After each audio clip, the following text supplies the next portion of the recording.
Doctor Indu Sharma का स्वर कथा चैनल के सभी श्रोताओं को श्रद्धेय नमन। हमने पिछले सप्ताह ब्रह्म पुराण पर चर्चा की थी। आज हम 18 पुराणों में से एक और पुराण पर चर्चा करेंगे। इससे पूर्व हम आज की चर्चा आरंभ करें, आप सभी से पुनः नम्र निवेदन है कि यदि आप तक आपने हमारे चैनल को सब्सक्राइब नहीं किया तो अवश्य कर दें, जिससे आपको सनातन धर्म से संबंधित जानकारी अविरल प्राप्त होती रहे। आज हम चर्चा करेंगे सनातन धर्म के एक और प्रचलित विषय पुराण पर। हाँ, एक और निवेदन और श्रद्धेय श्रोताओं, कृपया एपिसोड को अंत तक अवश्य देखें, जिससे आप हमारे महान ग्रंथों में से जो स्वर कथा चैनल की सौजन्य से जानकारी जो आपको दी जा रही है उसका पूर्ण लाभ उठा सकें। तो आज की चर्चा का विषय है पद्म पुराण। स्वर कथा के सभी विद्वान श्रोतागण ये जानते हैं कि कुल 18 पुराण हैं। पद्म पुराण की रचना महर्षि वेद व्यास द्वारा संस्कृत भाषा में की गई थी। शिव के पुत्र स्कंद, जिनको कार्तिकेय और सुब्रमण्यम के नाम से भी जाना जाता है, पर रचा गया स्कंद पुराण सबसे बड़ा पुराण है। इसमें कुल 81,000 श्लोक हैं। पद्म पुराण को भी सभी 18 पुराणों की गणना के क्रम में द्वितीय स्थान प्राप्त है। इसमें 55,000 श्लोक होने के दावा किया गया है, जबकि वास्तविक जीवित पांडुलिपियों में लगभग 50,000 श्लोक हैं। पद्म का अर्थ है कमल का पुष्प, क्योंकि सृष्टि रचयिता ब्रह्मा जी ने भगवान नारायण के नाभि कमल से उत्पन्न होकर सृष्टि रचना संबंधी ज्ञान का विस्तार किया था। इसलिए इस पुराण को पद्म पुराण की संज्ञा दी गई है। पद्म पुराण को वैष्णव पुराण भी कहा जाता है। पद्म पुराण सृष्टि की उत्पत्ति अर्थात ब्रह्मा जी द्वारा सृष्टि की रचना और अनेक प्रकार के अन्य ज्ञानों से परिपूर्ण है तथा उनके अनेक विषयों के गंभीर रहस्यों पर भी इसमें प्रकाश डाला गया है। इस पुराण में भगवान विष्णु की महिमा, भगवान श्री राम, भगवान श्री कृष्ण के चरित्र और विभिन्न तीर्थों का महात्म्य, शालिग्राम का स्वरूप, तुलसी महिमा तथा विभिन्न व्रतों का विस्तार से वर्णन किया गया है।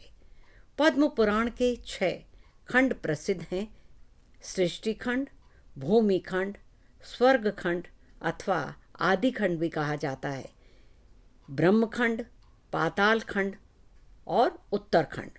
कुछ विद्वान क्रिया योग सार खंड को 7वां खंड मानते हैं तथा कुछ विद्वान इसे उत्तरखंड का ही भाग मानते हैं।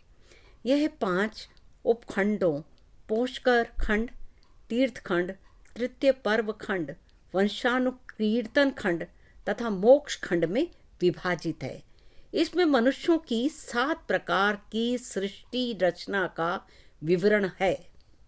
इस पुराण में विभिन्न रोचक कथाओं के माध्यम से गूढ़ विषयों की व्याख्या की गई है।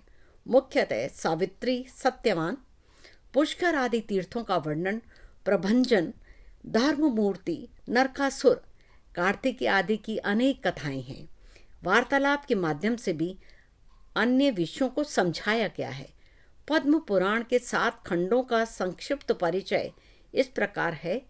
सृष्टि खंड में पुलत्स्य और भीष्म के इस वार्तालाप में ब्रह्मा के द्वारा रचित सृष्टि के विषय में बताते हुए शंकर के विवाह आदि की भी चर्चा की। भूमि खंड में भीष्म और पुलत्स्य के संवाद में कश्यप और अदिति की संतान, परंपरा, सृष्टि के प्रकार और अन्य कुछ कथाएं संकलित हैं। स्वर्ग खंड में भी स्वर्ग की चर्चा है। मनुष्य के ज्ञान और भारत के तीर्थों का उल्लेख करते हुए तत्व ज्ञान की शिक्षा दी गई है।